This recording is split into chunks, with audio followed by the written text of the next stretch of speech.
Okay.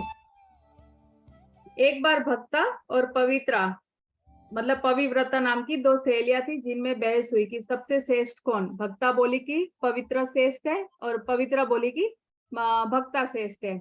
जब उन दोनों की बहस होने लगी ना तो दोनों एक दूसरे को श्रेष्ठ करने पर तुली हुई थी। जब उनका ये विवाद खत्म नहीं हुआ तो वो दोनों क्षमा शांति से पूछने गई कि क्षमा शांति को पूछा कि भक्ति श्रेष्ठ है कि पवित्रा श्रेष्ठ है। तो क्षमा शांति ने बोला कि क्षमा करे कि आप दोनों गलत है, श्रेष्ठ वह है जो सामने वाले को श्रेष्ठ करता है। इस तरह आप दोनों ही श्रेष्ठ हो, जिसका अर्थ है कि आप गलत हो। आप एक दूसरे को ही श्रेष्ठ बोल रही हो तो यानी आप गलत हो। और दूसरे जवाब में क्षमा शांति ने वापस कहा कि माफ करना, मेरा पहला जो जवाब अधूरा था। दरअसल आप दोनों ही बहनें सही और श्रेष्ठ है, क्योंकि सामने वाले को श्रेष्ठ कहकर आप दोनों वाकई में श्रेष्ठ हो गई। भक्ता और पवित्रा की ये दोनों जवाब पसंद आए, इसलिए उन्होंने समक्ष शांति से कहा कि हमसे अधिक तो आप श्रेष्ठ हो। इस तरह एक नया प्रश्न उठा कि अब तीनों में से श्रेष्ठ कौन। तो तीनों ही ज्ञानदेव के पास गए। ज्ञानदेव ने कहा कि आप तीनों में से कौन श्रेष्ठ है इसका जवाब तो मुझे नहीं पता, लेकिन आप तीनों को मिलकर एक त्रिकोण आकार बनता है। तो मेरा अनुभव कहता है कि भक्ति ज्ञान से परे की स्थिति है, अवस्था है। इस भक्ति ने मुझे बदला है। ज्ञान प्राप्त करके लोग निराकर की बातें तो करते हैं, लेकिन वे यह नहीं समझ पाते कि निराकार का अनुभव प्राप्त करने के बाद भी भक्ति क्यों संभव हो पाती है, और ज्ञान के पार उन्होंने ऐसा क्या देखा कि भक्ति ही उनका अनुभव बन गई। ज्ञान के इस जवाब से आपने क्या समझा? हम लोगों ने क्या समझा कि ज्ञान के इस जवाब से कि सत्य के प्यासा के लिए भक्ति का रास्ता भी है और मंजिल भी है, और मंजिल के पार का निर्वाण भी है। इसीलिए भक्ति बहुत ही महत्वपूर्ण है और सदियों से इसकी महिमा गाई जा रही है। ज्ञान भी भक्ति की महिमा गा रहा है। भक्ति की सबसे बड़ी खूबसूरती यह है कि सत्य प्राप्ति के हर मार्ग के अंत पर केवल भक्ति ही बनी रहती है। इसी भक्ति से सरोबार थे इसी भक्ति में तल्लीन थे श्री रामकृष्ण परमहंस का जीवन। दक्षिणेश्वर के स्थित काली माता मंदिर के पुजारी श्री रामकृष्ण परमहंस भक्ति के भी भक्त बन गए थे। भक्ति का भक्त बनने के लिए आपको भक्ति की ऊंचाइयों को समझ में आनी चाहिए, जिसे आप रामकृष्ण परमहंस के महान जीवन से जान पाएंगे। श्री रामकृष्ण परमहंस हुगली जिले के छोटे से गांव कामारपुकुर के कोलकाता के रोजगार के लिए अपने भाई के पास आए थे, लेकिन उन्होंने रोजगार से अधिक काली माँ के चरणों में संतुष्टि महसूस होती थी। माँ काली के सामने वे जिस भावावित अवस्था में बैठे थे वह किसी अभ्यास या तप जब से प्राप्त नहीं हुई थी। इसका अनुभव तो उन्होंने 6 वर्ष की अवस्था में हो गया था और तभी से वे भक्ति के रंग में रंग गए थे। मंदिर में जब भी रामकृष्ण परमहंस काली माँ के मंदिर में मन ही मन पूजा करते तो काली माता के रूप में ईश्वर के बारे में ही सोचते रहते। ईश्वर को अपनी आंखों को से देखने की इच्छा करते और हर दिन माता से प्रार्थना में यही कहते, माता आज भी आपने मुझे दर्शन नहीं दिए। इसी तरह कई दिन कई महीने बीत गए। एक दिन काली माँ ने उन्होंने दर्शन दिया। उसके बाद रामकृष्ण परमहंस सत्य साधना और स्व अनुभूति का प्रयास रहित प्रसार करने में लग गए। दक्षिणेश्वर दर्शन के लिए आने वाले हर धर्म और पंथ के लोगों में से वे निबोध बालक की तरह चर्चा करते। इस तरह उन्होंने मुस्लिम और ईसाई धर्मों का भी ज्ञान प्राप्त किया हुआ था। रामकृष्ण परमहंस भाव से जीने यानी हृदय के तल पर रहते थे। वे जब भी कहीं बैठते थे तो भजन सुनते थे तो तुरंत ही समाधि भाव में हो जाते थे। इवन कोई उनके सामने श्री राम जय राम बोलते थे ना तो भी वे समाधि में चले जाते थे। उनका जीवन केंद्र पर केंद्रित था। उन्होंने अपने जीवन का उद्देश्य भी पता था, इसीलिए वे आजीवन काली माता की भक्ति और सराहना कर गए।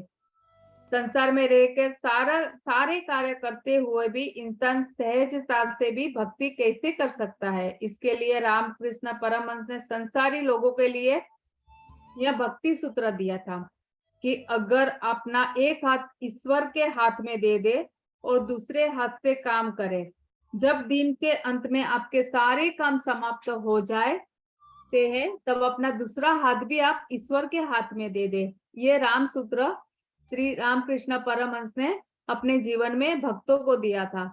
अगर इस भक्ति सूत्र को ही जीवन का लक्ष्य बना लिया जाए, तो न संसार बहाना बनेगा, न शादी बहाना बनेगी, न बच्चे, न ऑफिस और न आजीविका बहाना बनेगी। फिर माया से संबंधित कोई भी चीज आपको भक्ति करने में रोक नहीं पाएंगी। रामकृष्ण परमहंस की बातों में दुनियादारी की मिलावट नहीं होती थी। वे जो भी बोलते थे वह सीधे उनके अंदर से निकलता था।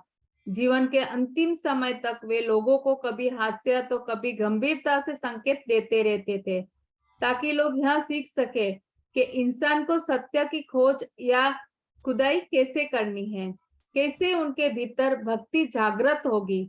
वे हमेशा विश्वास, ज्ञान, कर्म, आनंद की ओर इशारा करते रहते थे। इस पुस्तक में श्री रामकृष्ण परमहंस के जीवन की कुछ प्रेरक घटनाओं, उसकी निष्कपट भक्ति और शिक्षाओं का वर्णन करने का प्रयास किया गया है। रामकृष्ण परमहंस के जीवन के बारे में जानकर आपको पता चलेगा कि एक जीवन महाजीवन कैसे बनता है और उसके संपर्क में आने वाले लोग किस चेतना को प्राप्त करते हैं। रामकृष्ण परमहंस की ये आत्मकथा सुनकर हम सभी भी भक्ति के भक्त बन जाए, यही हम सभी की शुभेच्छा है। और माँ काली से हम विनती करते हैं कि उनकी जो भक्ति थी, हम भी वैसी भक्ति पाए। तो आज हम इस खंड का पहला भाग, यानी रामकृष्ण परमहंस का बचपन का नाम गदाधर था, तो उनकी जो मासूम भक्ति थी उनकी कहानी सुनेंगे। उनकी बचपन की पहली प्रार्थना सुनेंगे। उनके जीवन के बारे में, उनके माता पिता कौन थे, वो भी हम पढ़ेंगे आज। तो आज उनके जीवन का पहला आत्मकथा का पहला खंड में पढ़ने जा रही हूँ। बंगाल के हुगली जिले के एक छोटे से गांव कामारपुकुर में रहने वाले खुदीराम और चंद्रमणि की राम मिलाई जोड़ी थी। वे दोनों भी प्रभु श्री राम के बड़े भक्त थे। ईश्वर के प्रति उनकी भक्ति सिर्फ वाणी में नहीं बल्कि क्रिया में भी थी। चंद्रमणि रात में अपने पड़ोस में यह देखने जाती थी कि सबको खाना मिला है या नहीं। अगर इंसान के मन में यह चेक करने की भूमिका दे दी जाए कि अड़ोस पड़ोस के सबसे खाना खाया है नहीं, तो वह कभी सत्य पाने में बाधा नहीं बनेगा। वरना ईश्वर है या नहीं है, इंसान यह चेक कर करके ईश्वर को खो देता है। आमतौर पर एक महिला केवल अपने परिवार के लोगों के लिए ही भरण पोषण के बारे में सोचती है, पर रामकृष्ण परमहंस की जो माताजी थी चंद्रमणि, वो तो आस पड़ोस के सभी बच्चों ने खाना खाया या नहीं खाया, वो भी मतलब सबके बारे में विचार करती थी और सबके बारे में सोचती थी। यह उनका गुण था, उनका स्वभाव था। चंद्रमणि और खुदीराम को रामेश्वर और रामकुमार नाम के 2 बेटे थे और कात्यायनी नाम की एक बेटी थी। 17 फरवरी 1836 को चंद्रमणि ने अपनी चौथी संतान को जन्म दिया, जिसका नाम उन्होंने गदाधर रखा। भगवान विष्णु को भी गदाधर नाम से पुकारा जाता है। गदाधर का जन्म एक विशेष उद्देश्य से हुआ था। उस समय किसी को पता नहीं था कि एक दिन यही बच्चा बड़े होकर भक्ति के एक नया आयाम को देने वाला है। निराकार का अनुभव प्राप्त होने के बाद गदाधर के गुरु तोतापुरी महाराज ने उन्होंने रामकृष्ण परमहंस का नाम दिया। भगवान विष्णु के सबसे बड़े अवतार भी राम और कृष्ण ही थे। उनके परिवार में वर्षों से रघुवीर कुल की यानी प्रभु रामचंद्र की पूजा होते जा रही थी। वह परिवार राम नाम का परिवार था, क्योंकि उनके हर रिश्तेदारों के नाम के उनके हर एक रिश्तेदार थे जिनके नाम के पीछे राम का नाम जुड़ा हुआ था। जैसे उनके दादाजी का नाम था माणिक राम, तो पिता का नाम था खुदीराम। बड़े भाई का नाम रामेश्वरम, तो सबसे बड़े भाई का नाम रामकुमार। भांजे का हृदय हृदयराम और ससुर का नाम रामचंद्र। यानी उनके रिलेशन में सबके साथ राम का नाम जुड़ा हुआ था। गदाधर को भी उनके गुरु ने ऐसा ही नाम दिया जिसमें राम का नाम समाया हो। इस प्रकार उनके खानदान में राम नाम सत्य की माला जपी जा रही थी। उनके चारों ओर राम ही राम रामचंद्र था और चंद्रमणि था माँ का नाम। रामकृष्ण परमहंस के भक्तों के अनुसार खुदीराम और चंद्रमणि को उनके जन्म से पहले ही कुछ अलौकिक घटनाओं और दृश्यों का अनुभव हुआ था। जैसे एक बार उनकी माँ ने सपने में देखा कि खुदीराम एक प्रकाश पुंज की रूप लेकर आए और उनके बिस्तर पर लेट गए। एक पल के लिए चंद्रमणि डर गई। साथ ही उन्हें आश्चर्य भी हुआ कि इस सपने के पीछे क्या संकेत हो सकता है। इसके बाद जब वे गर्भवती हुई तब उन्हें एहसास हुआ कि वह सपना पृथ्वी पर उनके पुत्र के जन्म का संकेत था। गदाधर के पिता खुदीराम भगवान राम के बड़े भक्त थे। कहते हैं कि गदाधर के जन्म के कुछ महीने पहले एक बार उन्हें प्रभु राम के दर्शन भी हुए और एक दिव्य आवाज सुनाई दी थी कि तुमने मेरी बहुत सेवा की है, अब मैं तुम्हारे घर में बेटे के रूप में जन्म लूंगा और तुम्हारी खूब सेवा करूंगा। यह कितने आश्चर्य की बात है कि भगवान स्वयं आकर एक इंसान की सेवा करे, लेकिन इसके पीछे एक रहस्य भी छिपा हुआ था। जब भी कोई सेवा करता है और अगर सेवा में से सेवक हट जाता है तो केवल भगवान ही बचता है। सेवा करते करते जब अहंकार विलीन हो जाते हैं हम, तो अव्यक्तिगत सेवा बन जाती है। ऐसी सेवा में भगवान के होने का एहसास भी होता है। इसीलिए कहा जाता है कि हर बच्चे में भगवान होता है, क्योंकि बच्चे अपने हर कार्य निस्वार्थ भाव से कहते हैं। उनमें किसी प्रकार का भी अहंकार नहीं होता, इसीलिए बच्चे हमें सबको अच्छे लगते हैं। बच्चों के द्वारा प्रार्थना भी बड़ी सहजता से निकलती है और कई लोगों का मानना है कि वे प्रार्थनाएं पूरी भी होती है, क्योंकि बच्चों ने निस्वार्थ भाव से ही प्रार्थना करते हैं। गदाधर की पहली प्रार्थना। गदाधर जब 6 वर्ष के थे तब उनकी बुआ कुछ दिनों के लिए अपने मायके कामारपुकुर में आई। उन दिनों उनके घर में भजन कीर्तन का कार्यक्रम चल रहा था, जिसमें उनकी बुआ भी शामिल हुई। थोड़ी देर बाद कीर्तन के बाद बीच में बुआ अचानक उठकर खड़ी हो गई और तेजी से अपने हाथ पैर झुलाने लगी। यह दृश्य देखकर नन्हे गदाधर को बड़ा आश्चर्य हुआ। उन्होंने अपनी माँ से पूछा कि बुआ को क्या हुआ, ये ऐसे अपने हाथ पैर क्यों हिला रही है। तब माँ ने बताया कि उसके ऊपर माता सवार हो गई है। यह सुनकर गदाधर के अंदर पहली प्रार्थना उठी। उन्होंने अपनी माँ से पूछा कि मेरे ऊपर माता कब सवार होंगी, माता मेरी सवारी कब करेंगी। बच्चों में कोई कपट भाव नहीं होता है और ऐसी प्रार्थना निकलना अच्छा है या बुरा है यह बच्चों को पता नहीं होता है। दरअसल गदाधर के अंदर उठी प्रार्थना का आशय यह था कि मुझे जो शरीर मिला है माता उनका उपयोग कब करेंगी। उस वक्त किसी को मालूम नहीं था कि ऐसे विचार भविष्य में होने वाली घटनाओं की तैयारी होते हैं। जब भी आपके अंदर भक्ति बढ़ाने के लिए पृथ्वी लक्ष्य पाने के शुभ विचार आते हैं व शुभ इच्छाएं जागती है, तो उसे इस प्रकार का संकेत समझे। श्री रामकृष्ण परमहंस द्वारा की गई प्रार्थनाओं की वजह से ही भविष्य में उनके साथ ऐसे लोगों का जुड़ना संभव हो पाया जो उनकी भक्ति को समझते थे। ऐसे लोगों का मिलना भी बहुत बड़ी कृपा है। हर इंसान को अपने जीवन में ऐसी प्रार्थनाएं करनी चाहिए कि हम आध्यात्मिक मंजिल प्राप्त करें और हमारे जीवन में ऐसे लोग आए जो हमें समझे और आध्यात्मिक मार्ग पर हमारा सहयोग करें।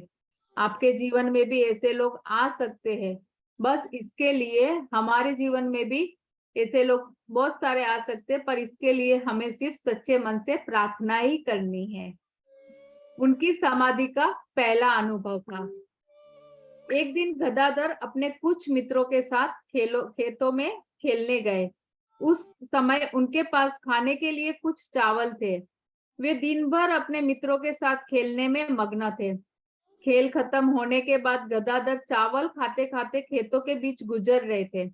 तभी अचानक मौसम बदलता है और उसकी नजर आसमान की तरफ गई। उस समय आसमान में काले बादल छा चुके थे और ढेरों की तादाद में सफेद बगुले एक कतार में उड़ते हुए जमीन पर गिर पड़े। चले जा रहे थे, उड़ते चले जा रहे थे। इस प्रकार का दृश्य देखकर कोई अपनी सुध-बुध खो सकता है, नहीं? लेकिन इस बाल्यावस्था में गदाधर के साथ ऐसा ही हुआ। इस दृश्य को देखकर वो एकदम आश्चर्य से भर गए। बंगाल में बगुलों का बहुत बड़ी एक लाइन से कतार जाती है शाम को। तो वो काले वो दृश्य देखा गदाधर ने, और इतने मतलब अपनी सूझबूझ खो के वो जमीन पर ही गिर गए। यानी उस समय वो एक समाधि की उसका वो पहला अनुभव था। अपने प्रतिदिन के जीवन में हम ऐसे कई दृश्य देखते हैं, मगर उस समय हमारे मन में जो विचार उठते हैं उनसे हमारा कोई तालमेल नहीं होता। इसीलिए ऐसे दृश्य देखकर भी हमें आश्चर्य नहीं होता है। मगर जब नन्हे गदाधर ने वह दृश्य देखा तो उसे ऐसा महसूस हुआ मानो कोई जादूगर जादू दिखा रहा हो। जादूगर का जादू देखकर आश्चर्य से लोगों की चीख निकल जाती है, क्योंकि उस समय लोगों के सामने ऐसा दृश्य होता है जो उनकी कल्पना से भी परे होता है। लेकिन यदि आपके सामने इससे भी 100 गुना ज्यादा, 1000 गुना ज्यादा आश्चर्यजनक दृश्य प्रकट हो जाए, तो आप खुद ही यह अंदाजा लगा सकते हैं कि आपकी हालत क्या होगी। इसका अर्थ यह कि जब शरीर किसी दृश्य को देखकर होने वाले आश्चर्य से नहीं पाता है, वह ट्रांसफॉर्मेशन की अवस्था में चला जाता है। इंसान का शरीर किसी अजूबे से कम नहीं है, और इस अजूबे का निर्माण कुदरत ने सिर्फ पृथ्वी पर ही किया हुआ है। ऐसा कोई अजूबा आज तक किसी अन्य ग्रह पर खोजा नहीं जा सका है। यह अजूबा इसीलिए है क्योंकि इंसान के शरीर के अंदर ऐसी व्यवस्था की गई है कि एक स्तर पर जाने के बाद उसका रूपांतरण हो जाए। ऐसी आश्चर्यजनक व्यवस्था किसी अन्य जीवन में देखने को नहीं मिलती है। जैसे जब किसी इंसान को शारीरिक स्तर पर बहुत तकलीफ दी जाती है, और वह उस तकलीफ को तब तक सहता है जब तक उसमें सहन शक्ति होती है। जिस समय उसकी सहन शक्ति समाप्त हो जाती है तब वो बेहोश हो जाता है, यानी उसके शरीर का रूपांतरण हो जाता है। इंसान का शरीर भी एक मशीन है जिसे दिमाग से संकेत मिलते हैं। इंसान की सहन शक्ति समाप्त होने पर उसकी सुरक्षा के लिए दिमाग उसे बेहोश होने का संकेत देती है।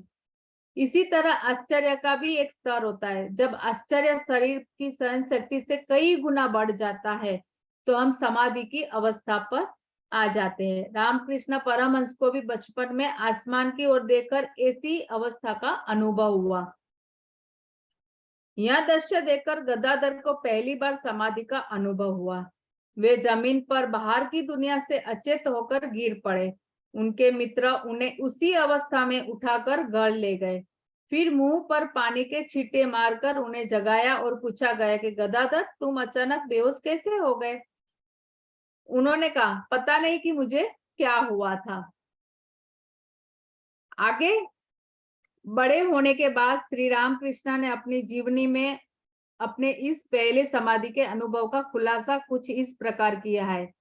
कुदरत का वह करिश्मा देखकर मैं आश्चर्य से भर गया। कुछ देर पहले आसमान साफ था, हम सभी खेल रहे थे। अचानक आसमान में काले बादल छा गए। प्रकृति माता ने जो खेल दिखाया उससे मैं इतना आश्चर्य से भर गया कि शुद्ध बुद्धि खो गए।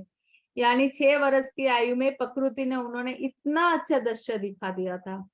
रामकृष्ण परमहंस के जीवन की समाधि की इस पहली घटना को पढ़कर हम मन में यही सोचेंगे कि इसमें ऐसी क्या बात थी कि किसी की समाधि का अनुभव हो जाए, क्योंकि इंसान का मन तो किसी तरह से सोचता है। लेकिन यहाँ मुख्य बात नन्हे गदाधर के अंदर मौजूद मासूम भक्ति थी। उस समय जो कृपा बरसी गदाधर ने उसे प्राप्त करने के लिए भरपूर ग्रहणशीलता थी। गदाधर ने उसे बिना उसके रंग बदले ग्रहण किया। वरना इंसान में अहंकार की छाया इतनी गहरी होती है कि उस पर कृपा बरसती भी है तो या तो वह उसे ग्रहण ही नहीं कर पाता, और करता भी है तो कृपा उसके भीतर अहंकार के रंग में रंग कर अपना रंग बदल जाती है। इंसान पर ऐसी कृपा बरस पाए उसके लिए उसे पर्याप्त ग्रहणशीलता होनी चाहिए। पहली बार समाधि अवस्था का अनुभव करने के बाद गदाधर प्रकृति माता के प्रेमी बने, और उस प्रकृति माता को उन्होंने काली माता का नाम दे दिया। ग्रहणशीलता के अभाव में लोग ईश्वर को बिना रूप में नहीं समझ पाते, और रूप भी ऐसा जो ईश्वर की कल्पना के अनुसार हो। आज तक जिन महापुरुषों को भी अपने होने का एहसास हो चुका है, उन्होंने स्व अनुभव चैतन्य या कोई ना कोई ऐसा नाम जरूर दिया है। आमतौर पर यहाँ एक ऐसा नाम होता है जो लोक कल्याण के लिए ज्यादा से ज्यादा इस्तेमाल हो पाए।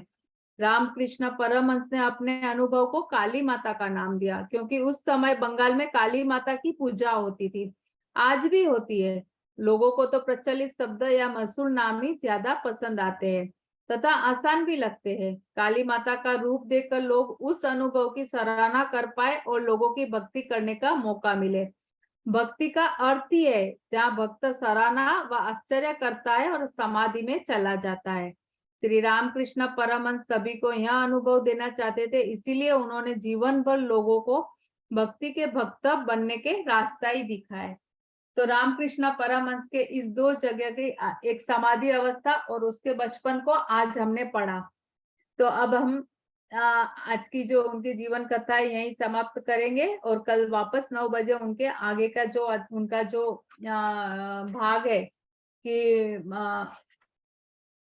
गदाधर की जो मासूम भक्ति कैसी थी वो हम कल सुनेंगे। तो आज हम थोड़ा 10-15 मिनट का ध्यान करेंगे और इस समय